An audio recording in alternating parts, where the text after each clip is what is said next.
réfléchir. Il y a les moloto et Zalaki. Alvin, on s'allie très bien. Na remercie Nengo rappelé. Bakami balé à DC na groupe Adorons l'Éternel. Sœur Marthe Balobi a confié une insuffisance rénale. Moi na moi. Voilà ce qui a été dit.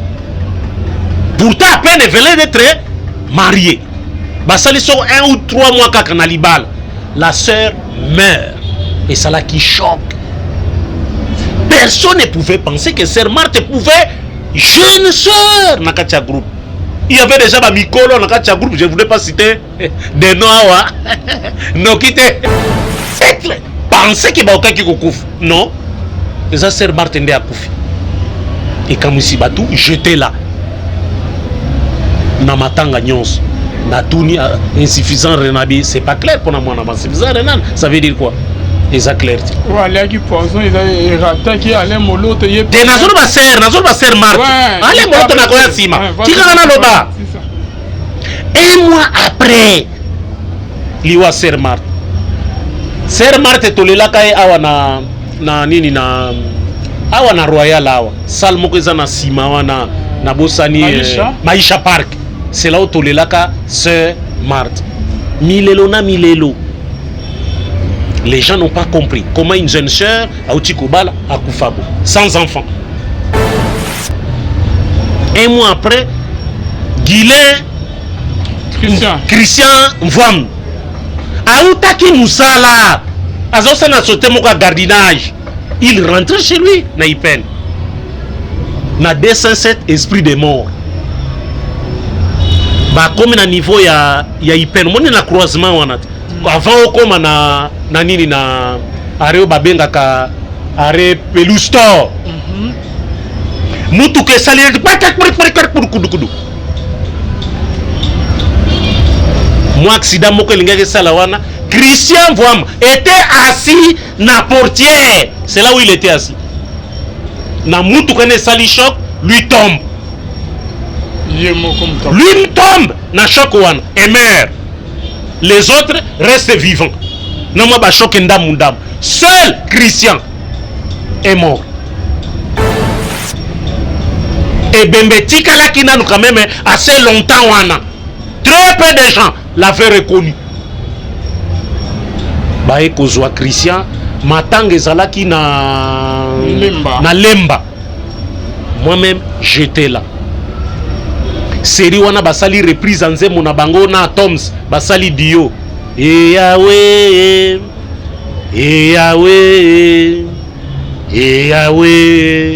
yo mo de golinanga e Yahweh. Voilà nzembo wana nde bimisa Christian. Christian est mort. Et 3 ou 6 mois je crois après Nde Alain Kikokouf. On batuba spécula qui est belé. Comment na Adorons l'Éternel Koufa et Koti Boye. Et puis ba Koufango, il y a mystique. À l'espace, il y a batan ni poussé. Pourquoi? Shalom, shalom, bien-aimés dans le Seigneur, et nous vous souhaitons la bienvenue dans ce nouveau numéro de votre émission, Rien que la vérité, qui vous est toujours présentée par votre humble serviteur, Alvin Beya Moussani Natata. Bonzambe, na bonzambe, Lola, Ezofuta Simana, Antoya Robake, Nzamba Boye, Tokwaye, Ewapi, Namanso, Azosa et la biso bien-aimés dans le Seigneur. Un grand merci, na pasteur, tes amis, si à la bouche autorisée de l'éternel, Nanga Moisiri, Kepena Filo, Moukwaya Motema Vivence de Homo depuis Londres, Nama Gisèle Lukrelo, Motema Papa Emmanuel Nabosson, les frères Papi Kongenda, l'homme de Simangolo, Nzama Lola Amono depuis Champ des Fonds. Bonzambe, na Bonzambe, Lola Ezofuta bien-aimé dans les Seigneurs. Aujourd'hui, na émission Nabino Rien que la vérité. En tout cas, vous êtes toujours connecté à la meilleure chaîne Nabino La Voix Céleste, Nzela ya Lola. Mingi ya Kolobezali bien-aimé dans les Seigneurs. L'émission Lulu. Donc on a toujours pour ça analyse concernant le sujet que la fois passée on a vu tout ça qui est les mamans sur l'Iwa il y a Guilhem Mizoa modèle Koufaki on a Babilili et toyoko sala émission sur la mort. Il y a Sœur Marie Missam Obande Oumoussous Bamona qui ont été ezaki mon prématuré Sœur Akoufi avant Tanaye Bamissous Bamara Mebele Bimaki wana ndenge toyaki pe kosona docteur ya Marie Missam bien-aimé dans le Seigneur bolandaki bopesaki bosalaki ba réaction na bino et le lot kosola sur liwa ya papa Nabiso Alain Moloto bien-aimé. Il y a Alain Moloto bien-aimé dans les Seigneur. Je crois que le réalisateur n'a pas ce qui a pour aider. Avant Alain Moloto à Koufa, il y a une disparition. Il y a Moko, il y a une musicienne, il y a Marthe. C'est Marthe à Koufa qui, suite il y a courte maladie, et même il y a sans pitié, ni nous laisse le temps de faire nos bagages, et de tout mener. Le temps passe, le jour s'envole, ça va si vite sans laisser de traces. Comment faire pour l'arrêter, car il nous amène vers le jour de repas. Tous ces forts avant nous n'ont pu l'arrêter. Il s'en va sans arrêt, sans pitié, ni nous laisse le temps de faire nos bagages et de tout amener. Il s'en va seul sans nous. Faut me perdre tout plutôt que de perdre son âme, à quoi bon tout gagner, ben sera que vanité. À quoi bon tout gagner, perdre son âme si l'on est censé de tout laisser. Moninga verser le sang de l'autre, si demain sera le tour, tu seras seul comme dans un miroir. À quoi bon tout gagner, perdre son âme si l'on est censé de tout laisser. Moninga verser le sang de l'autre, si demain sera le tour, tu seras seul comme dans un miroir. Bakole la ndeko na biso Sœur Mat Boulaye oyo moko ya ba musicien ya Gaïa toza na Maïcha Park. Papa Atoms, bonne santé. Ouais, ça va, Nangolo Nzambe, ça va. Nzambe, ça va. Liwa ya Sœur Marthe Salion Deni frère Atoms. Oh, c'est un choc. Les lois sont dans notre image. Et ça passe, une image assez vivante, mais na bon moto wa koufi. Sœur Marthe ça koufi vers 17h. Ngai na zozo anda vers 20h pendant ma note. Mais à 18h, c'est sur Facebook. L'information a été très divulguée. Ma femme même a dit que les avant attend SMS d'ailleurs bien qu'il y a une photo. On va tourner sur Sœur Marthe. L'information a été très divulguée. Mais tu vois, il y a un TVT sans un programme. Il faut que tu aies la famille à Mobali, famille à Moissy, programme les années à Koufi samedi, tout ce qui est à morgue à 20h, 21h. Après, il y a Sœur Marthe, quelques jours après, on a vu Christian, il y a un accident au niveau de Ipen, bien-aimé dans le Seigneur. Pendant tous ces moments, Alain Moloto Azalaki terrassé par la maladie. Après cela, Alain Moloto a yokokufa. Alain Moloto a banaye kobela nini. Ninyango ennemi Alain Moloto na liwa. Et dans la nouvelle, il y a Alain Moloto bozo mona bilili, il y a Mamatanga, il y a Marthe. Présence Alain Moloto a wana azali déjà santé ya beauté. Dans le cimetière, tant que Marthe et Christian peut aller au coup, faire une réaction à la musicien Zalaki, à d'autres et dans les salami, na 6h, dans 6h30, 6h20, titre comme 30, dans bon, accident les salami, premièrement, le Izaki, excès de vitesse parce que 207, Izalaki na bande normale, et aussi peine et quitte la ville. Alors, le Jeep, on a eu un Kolandana, on a Bazaki na vitesse, alors que Bazaki na Likambuya. Bazaki na moment où dépassé ba Jeep en temps tellement dans la grande vitesse dans cette bateau qui est en bande normal parce que tellement ba tout oyo ba no mata vers Upen o ba utai kota delvo ba comme justement awa na liboso ya uzima so leki uzima école moza na uzima o leki en muke tant ba linga ba dépasser baye na bande à 207 bah justement na 207 207 comme moyen okima zale souhaité alors na vitesse azalaki nango moyen pe asimba frein brisque bongo vraiment ça ne va pas alors bandeko o bazaki na kati bango ba maîtriser quand même danger wana ba mona ba sauter zala été mais receveur na papa o ya kufi wana papa akufi alandaki mouvement et receveur bango bazaka na moi habitude ya ko parader quoi boni ba mesana mingi msoso ba okende mutu ko aussi le frein moi le receveur a sauté na pas kiti mutu est en vitesse mais papa na skotanga moni receveur a sauté yepe et memie que ala na peka mouvement receveur a salaki alors yetanga ko ya ko ki mabe mutu na ebetaki directement na makadam talaka vitesse ya mutu kana ko sauter na ezaki ya bien te nde mutu ebeti na prince et kabom pena katikati bo donc ufaki sur place donc ba mitu kana se zalaki wana o ekozaki ba accident na dans cette wana et salaki tono vraiment coup de makolo nango ezalaki etali côté à Delvaux nzoto nango etali côté Ipen ba par prise c'est panzani donc dans cette zalaki déclassé vraiment trop déclassé frère Alain Moloto ayokoko Sangwe Panzana que Alain Moloto a été empoisonné, bien aimé dans les signes. Alain Moloto a koufaki na poison Bachela qui est. Bachela qui est poison plus de 3 à 4 fois. Il y a 4e fois, Ayaki Kokoufa bien aimé.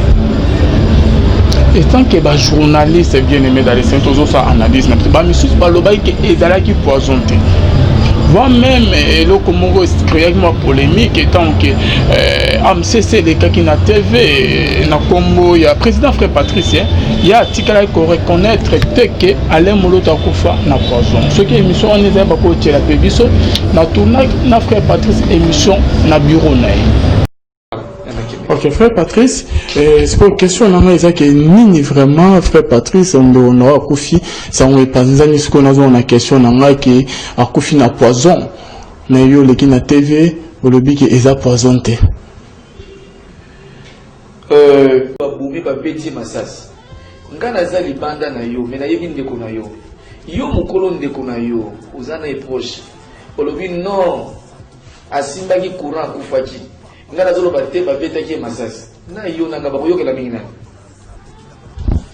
yoke la témoin oculaire oui c'est toi yo mukolo ndeko za proche na ye hein au moins te que Patrice a ko tchana des ordres parce que mutako témoigner yo ndeko ne uzane pembe.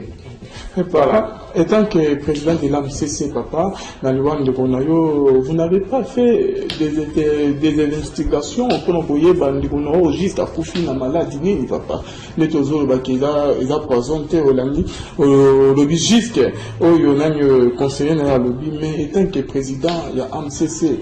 Non, pour nous ça une investigation, pour nous voir que juste les quoi, pour finir maladie. Non, et ça sont oui, ça sont déjà bah des marches toujours menées, je crois mener sur les amitiés, mais plus je crois conseil qu'on a proposé vraiment ce qui souci wa des alliés, famille na les alliés, bah na les bazali.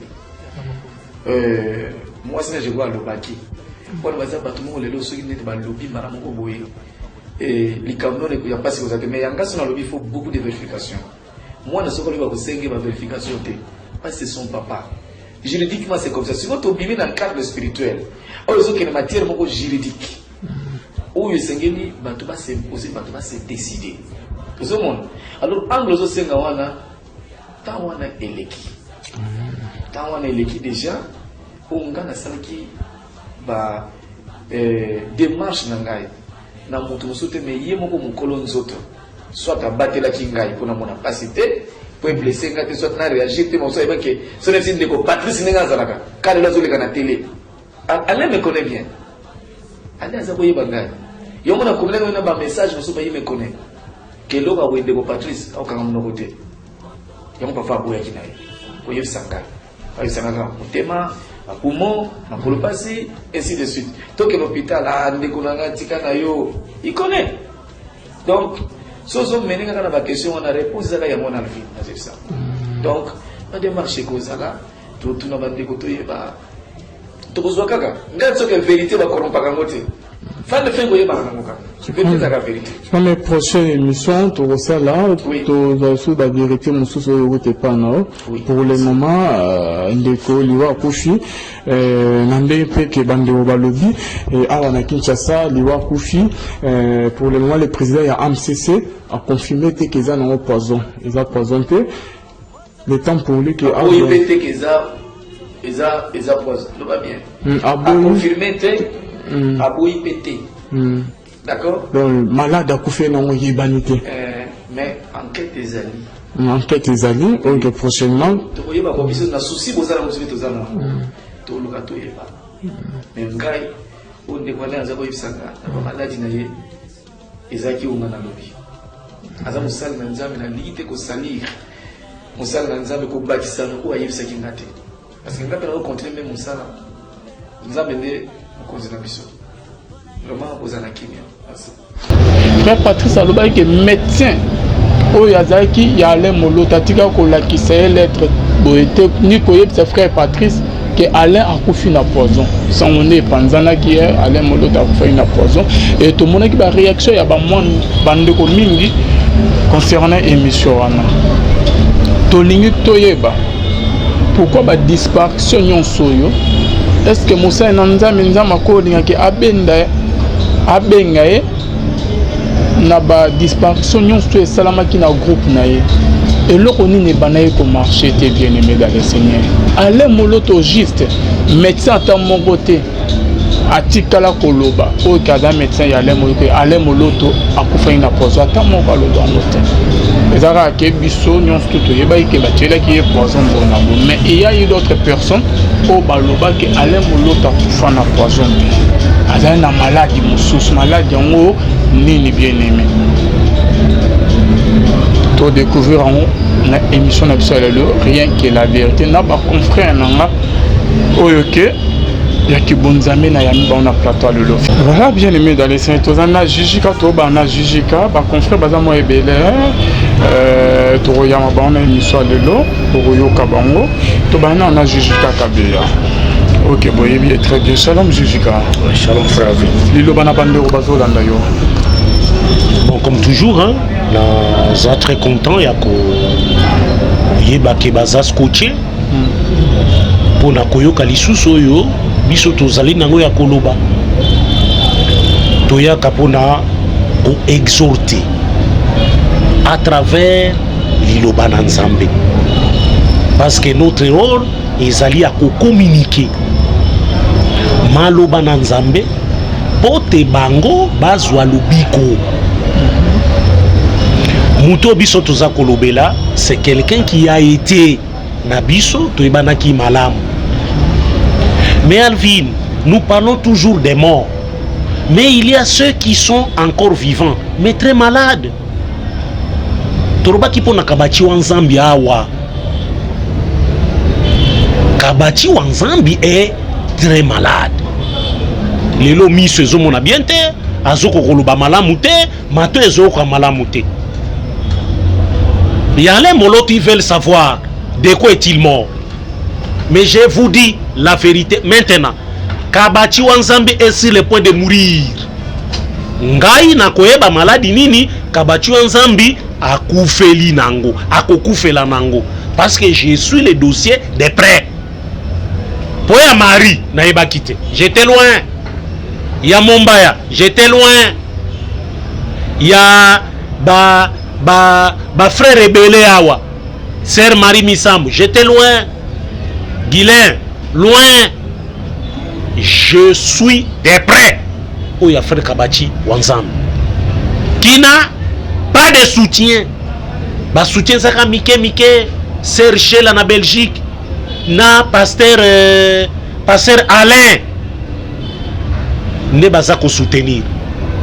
Ba misusu peut-être na ebit mais na yebi que mpaka pepe kibala na mpaka tumba David elongo na mon frère Frédéric Mouyej bazali kosala nyonso pour te apporter soutien na bango et pas ndeko na bango. Il faudrait pas toujours que les artistes meurent malheureux. Marie Misama ko fait na condition ya malamu te. Guilhem Miso même ba condition ya malamu te. Mumbaya également, ba condition ya malamu te. Pourquoi les artistes il y a gospel music bazali kokufa na ba condition wana?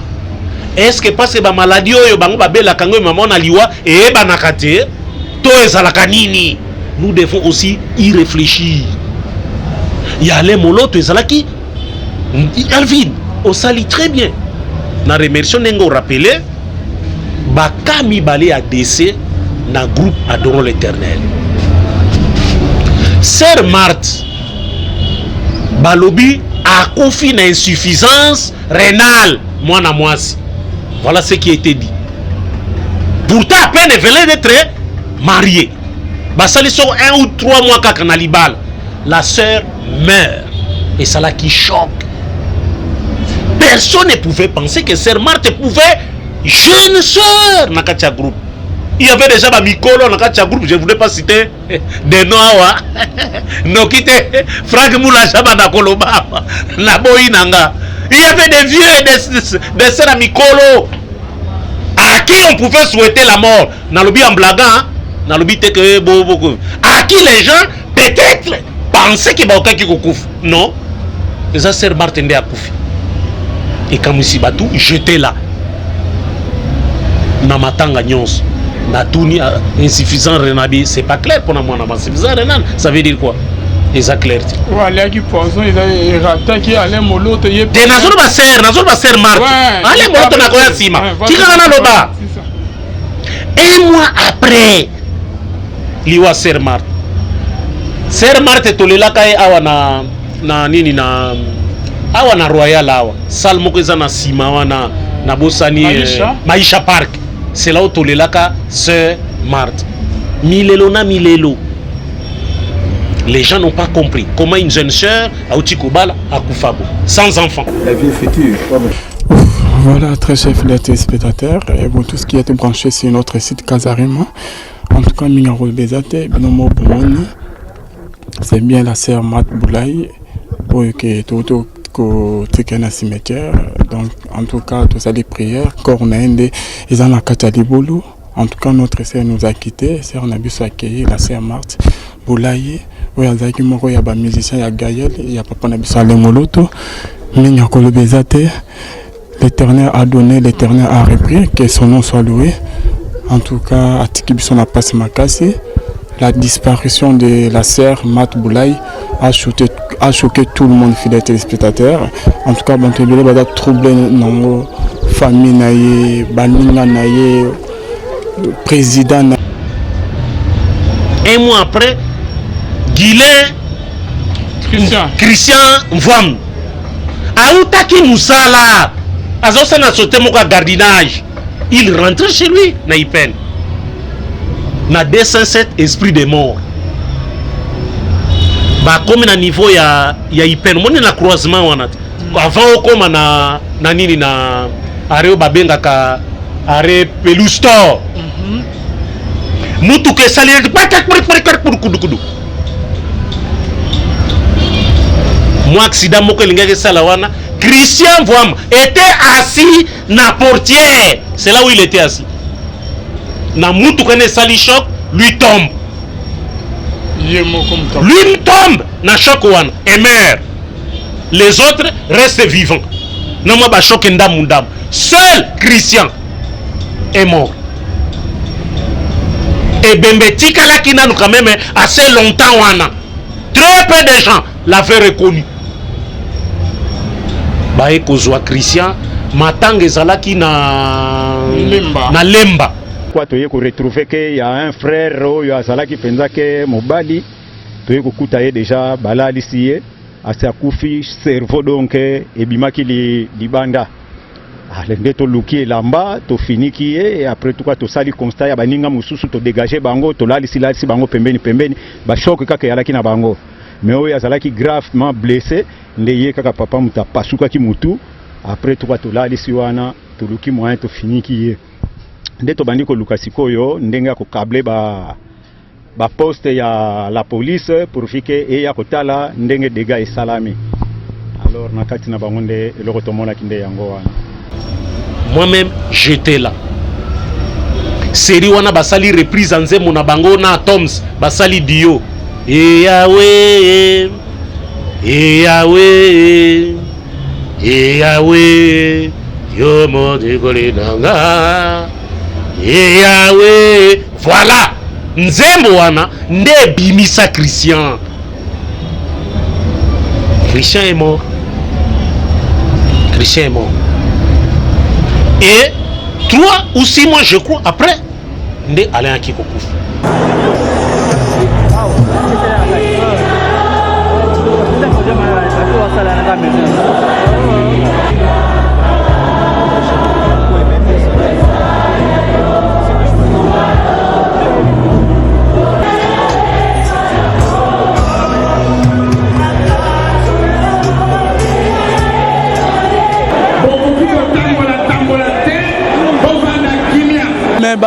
Invité belé baye awa ba homme de Dieu ba pasteur ba musicien auto reçoit ba impression par rapport ya loi ya frère Alain Moloto o ya tikibiso fidèle téléspectateur toza awa.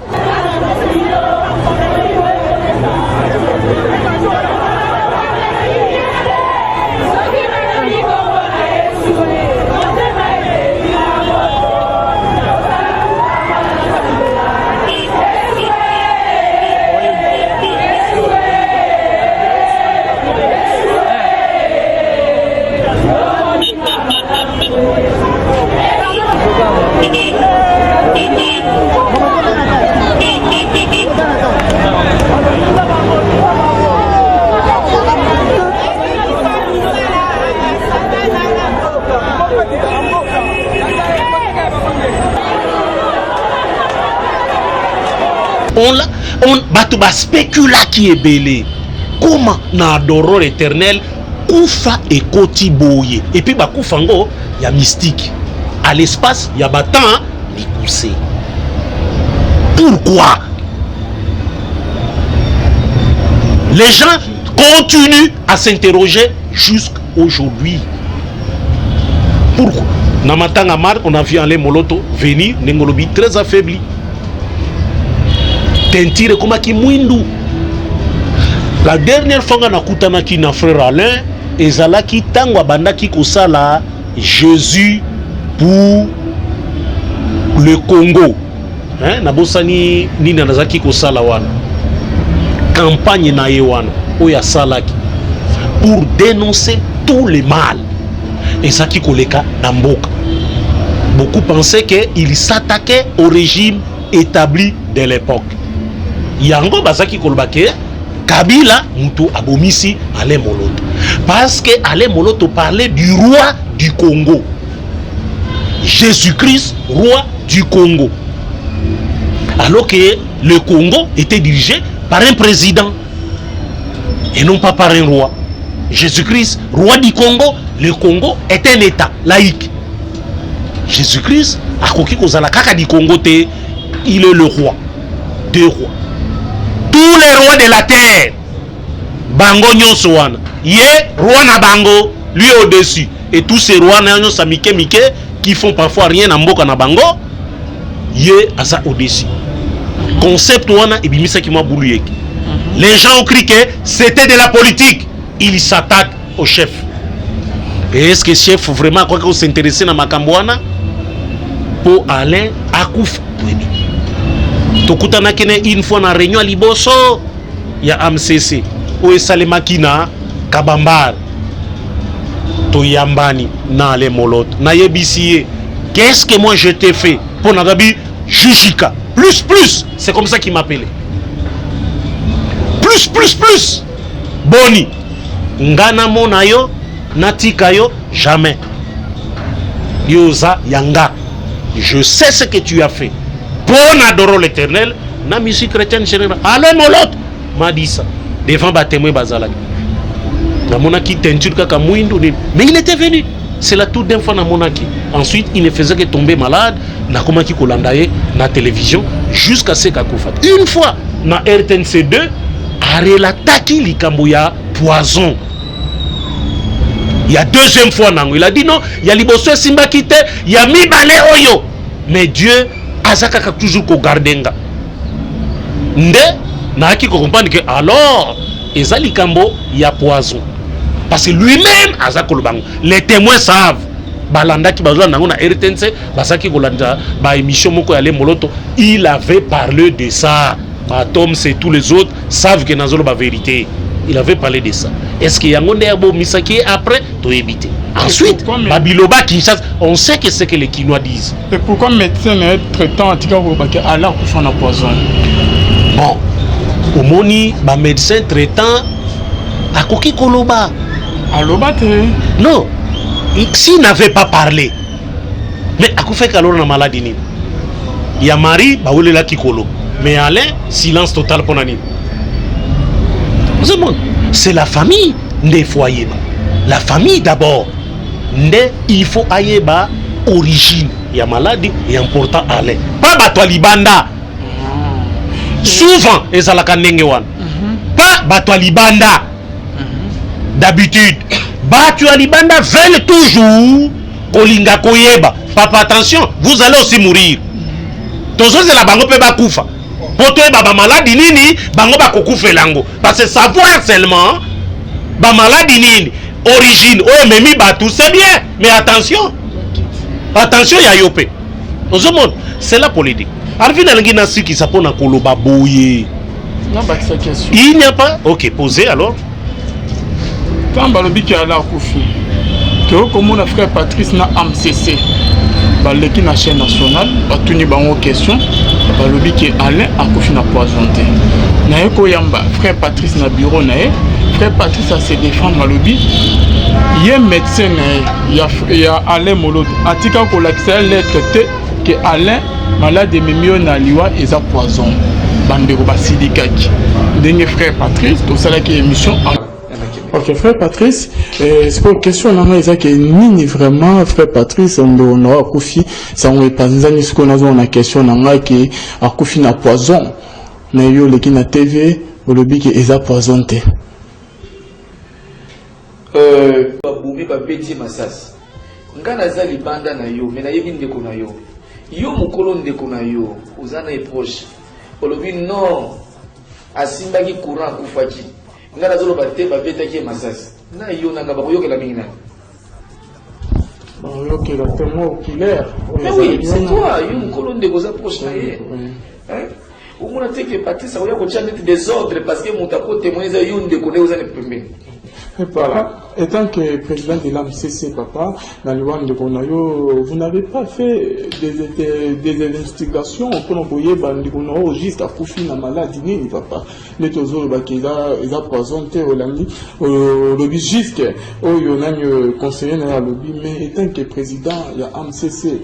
Non, pour nous faire une investigation, pour nous voir que juste les quoi, pour finir malade. Non, et ça sur l'émission, oui, ça sur l'émission déjà, bah des marches toujours menées, je crois, menées sur les invités, mais plus je crois, conseil qu'on a compris, c'est vraiment ce qui soucie wa les alliés, famille na les alliés, bah na les bazali. Moi c'est je vois le baki, pour le bazar, bah tout le monde les lots ceux qui n'étaient pas lobby, madame Oboye. Et les camions ne peuvent pas se faire, mais en cas où il faut beaucoup de vérifications. Moi, je ne sais pas si je vais vérification parce que c'est son papa. Juridiquement, c'est comme ça. Si vous êtes obligé dans le cadre spirituel, ou il y a une matière juridique, où il y a une va se décider.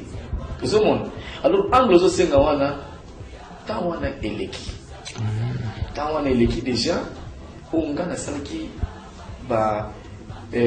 démarche nangai. Na mutu musote me ye moko mukolo nzoto soit abatela kingai pona mona pasité pour blesser ngate soit na réagir te moso eba ke so ne sinde ko Patrice ninga zalaka kale la zoleka na télé. Alain me connaît bien. Alain za boye bangai yo mona komela na ba message moso ba ye me connaît ke lo ba wende ko Patrice au kanga mno côté yo mo fa boya kinai ko ye sanga ay sanga tema Apumo, Makolopasi, ainsi de suite. Tant que l'hôpital a un il connaît. Donc, si on mène la question, on a réponse à la mon avis. Donc, on a démarché comme ça. Tout le monde a dit que tout est pas. Tout le monde a dit que la vérité va corrompre. Fan de fin goye ba namuka. Vérité la vérité. Dans mes prochaines émissions, tu reçois là, tu as la vérité, mon souci de pas non. Pour le moment, ndeko liwa kufi, nande pe ke bande obalobi et awana Kinshasa liwa kufi. Pour le moment, le président ya AMCC a confirmé que ça n'a pas poison, ils ont poisonné. Le temps pour lui que oui, pété que ça, ils ont poison. Tout va bien.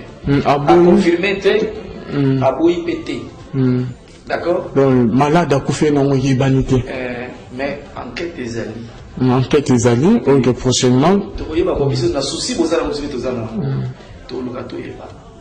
Mais ngai on ne connaît pas zabo ibsanga. Na maladi na ye. Ezaki unga na lobi. Aza musali na nzambe na lite ko salir. Musali na nzambe ko bakisa ko ayibisaki ngate. Parce que ngapela ko continuer même musala. Nzambe ne ko zina biso. Vraiment ozana kimia. D'abord, le frère Patis n'est pas membre de la famille Moloto. Ah, t'as dit président des artistes. Naza ko répondre na question na yo. Il est censé y avoir. Ni ne comme musicien. Ok, ni ne comme musicien na ye, musicien na ye wana ya zako faire partie na MCC? Non. Non. Déjà? Non. Papa, il est venu combien de fois? Demandez na Batoms. Batoms Sazaki Koya. Moutou Azaki Koya, frère Franck. Na frère Moulage. Bango ba déjà basi ba komaki na écho d'adoration. Alain Moloto était venu une fois. Pour na kotala nini, pour na komona ndenge zali ko se dérouler. Parce que objectif ezaki na nous ko ezaki unité ya ba musicien nyonso. Et pourquoi après il n'est plus venu? Et pourquoi après il n'est plus venu? Donc bah intégrer qui est kaka, puisqu'il était un musicien chrétien, bah intégrer qui est. Sa famille est lobité, mais président a lobby. Sur autorisation, la famille n'a rien. Sur autorisation, parce que l'autorisation, il faut où dans la famille. D'après médecin traitant, il y a frère Alain Moloto. Sur autorisation, la famille n'a rien. Alain Moloto a koufa na maladie oyo boyo kakate c'est comme ça que l'on parle. Koufa na maladie. OK. C'est comme ça que l'on parle. Ce qu'on connaît au Jijika, ala koufa na maladie. Ndeko nangai eza difficile à répondre na question wana. Na kozongela kaka oyo alobaki nanu. Ya poison. Na poison. Na ko se focaliser na nous place wana. Mais le président na atika kolobate ke ko confirmer. Non, na lobby président na yebi, oyebi ke salaka polémique moko makasi. On a émission on landaka. Auto tonana frère aloba qui a reconnaître. Oui. Éviter que ala kufa na poison. D'accord. OK.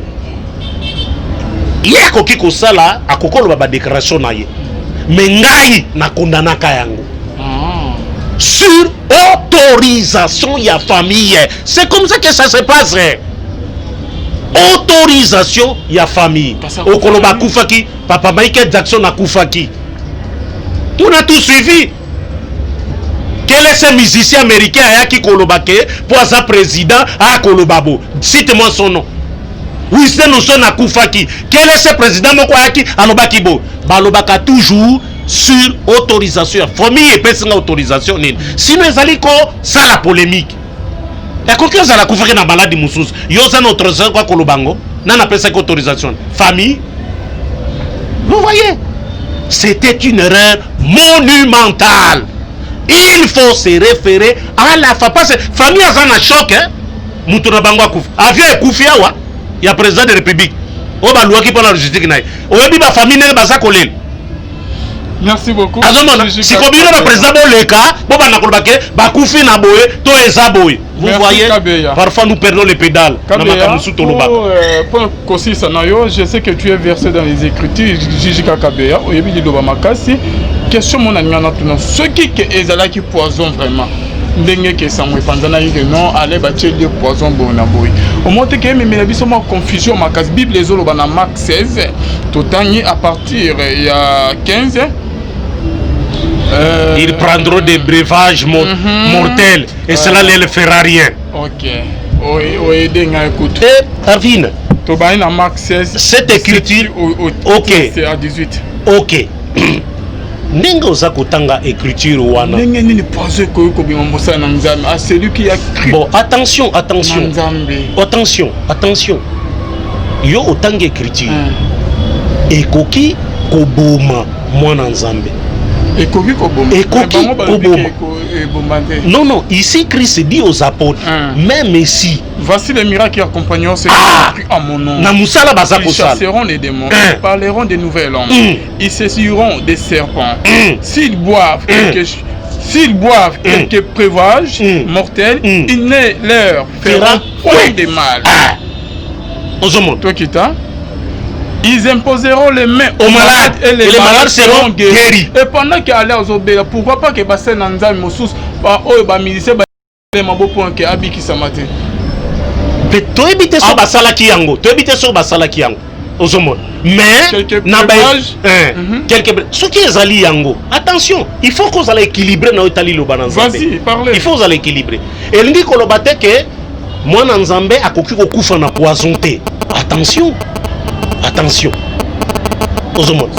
il faut beaucoup réfléchir. Ici, par rapport à Bible, na parole Oyo, Jésus-Christ dit à ses disciples, ses apôtres, Oyo bakosala ministère naye. Ils ont été envoyés par le Christ lui-même. Ensuite, pas de la même façon que Bango. Attention, pas de la même façon. Différence c'est ali. Ici, pardon, et comme sujet Moussous.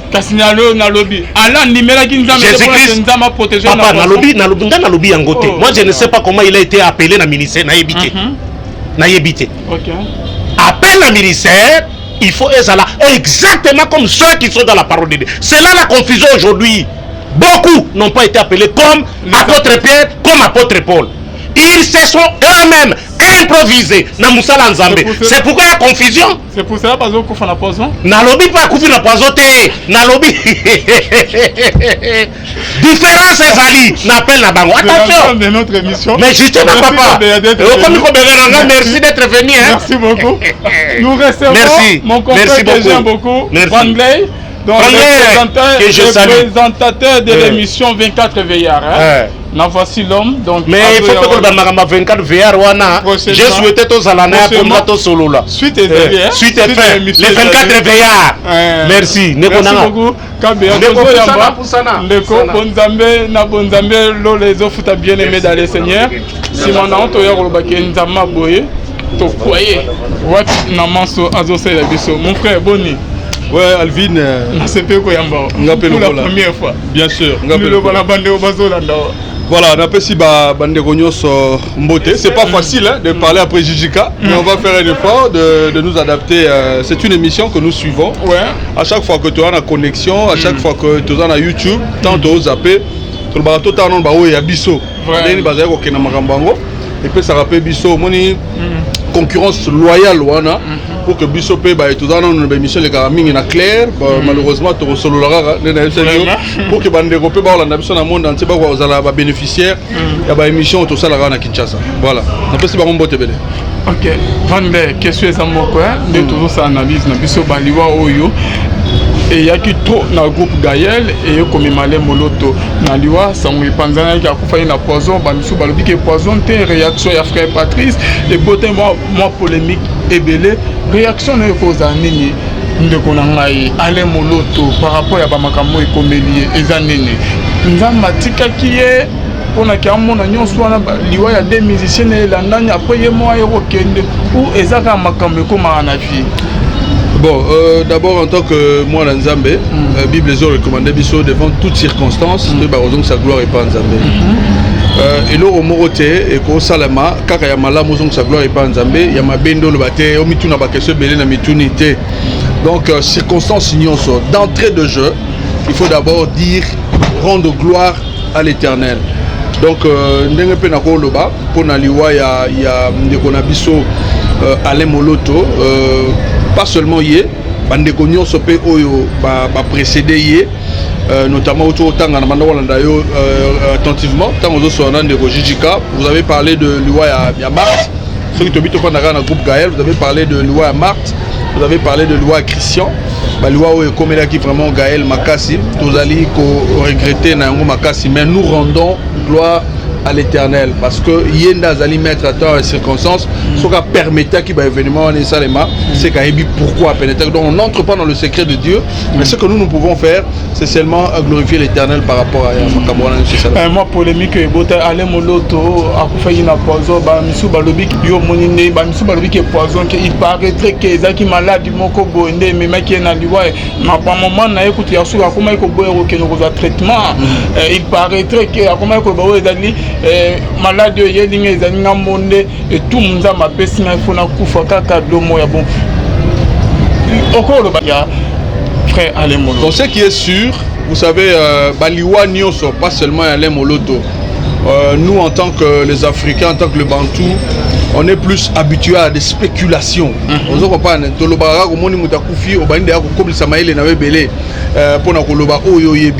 Moi, ce que je vais reconnaître d'abord, j'ai pas été très proche d'Alain Moloto. Hein? Très proche, c'est-à-dire, à l'exemple, il se voyait anytime, il se voyait et tout.